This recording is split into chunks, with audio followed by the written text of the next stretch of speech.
नमस्कार दोस्तों, आज हम सूरवीर कर्ण के विषय में कुछ बातें जानेंगे।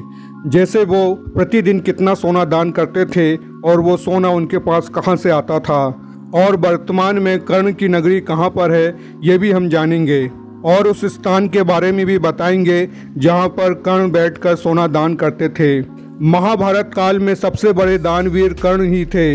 इन्होंने देवता इंद्र को भी दान दिया है। मनुष्य होकर कर्ण की दानशीलता की चर्चा तीनों लोगों में प्रसिद्ध थी। कर्ण बचपन से ही दानवीर थे।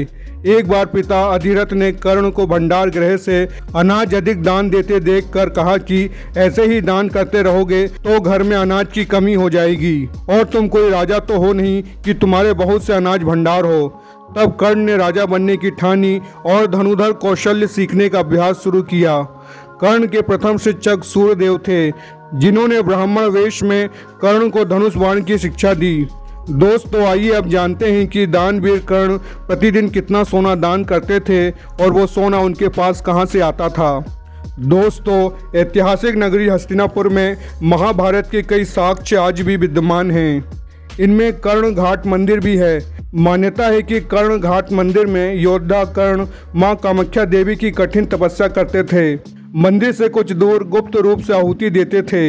इसके बाद मां कामाख्या प्रसन्न होकर उन्हें सोना प्रदान करती थी। इसी प्रकार वह हर रोज कठिन तपस्या के बाद 1.25 मन सोना अर्थात 50 किलो सोना प्रतिदिन दान करते थे। कर्ण सोना ही नहीं, कपड़े, आभूषण और बहुत से अमूल्य मोती भी दान में देते थे, और इसी घाट पर बैठकर लोगों की समस्याएं भी सुनते थे। जिस स्थान पर बैठकर कर्ण लोगों को सोना दान करते थे, वहां वर्तमान में दिवाली के अवसर पर पुनः शिवलिंग की स्थापना की गई है। ऐसा माना जाता है कि पास में ही कामाख्या देवी मां का मंदिर था। इस मंदिर का कुछ हिस्सा धरती में समा गया है। कर्ण मंदिर बूढ़ी गंगा के पुल के समीप स्थित है। माना जाता है कि महाभारत काल में गंगा जी इसी घाट से होकर गुजरती थी। गंगा जी का प्रवाह घाट से दूर हो जाने की वजह से अब इस विलुप्त धारा को बूढ़ी गंगा के नाम से जाना जाने लगा है। हरियाणा राज्य का करनाल शहर दानवीर कर्ण की नगरी है। कर्ण के नाम पर ही पहले शहर का नाम करनाले पड़ा था और अब करनाल हो गया है। शहर में कर्ण के नाम पर कर्ण गेट, कर्ण ताल और कर्ण पार्क है। ये भी कहा जाता है कि किसी की प्यास बुझाने के लिए कर्ण ने बाण मारकर वहां से पानी निकाला था, जहां पर आज कर्ण ताल है। कर्ण महाभारत युद्ध से पहले रोजाना 50 किलो सोना दान किया करते थे। कर्ण की दानशीलता की प्रशंसा स्वयं भगवान श्री कृष्ण ने भी की है। कर्ण के पिता सूर्यदेव भी कर्ण की इस तपस्या से बहुत प्रसन्न हुए और कर्ण को इंद्र के छल के विषय में आगाह भी किया था। और कर्ण तो कर्ण थे, दान देकर दान का बखान नहीं करते थे, इसलिए इंद्र को अपना कवच कुंडल दान दे दिया।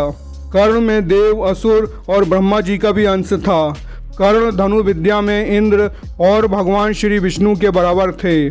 परम प्रतापी सूरवीर और दानवीर कर्ण को हम प्रणाम करते हैं। जय श्री कर्ण महाराज।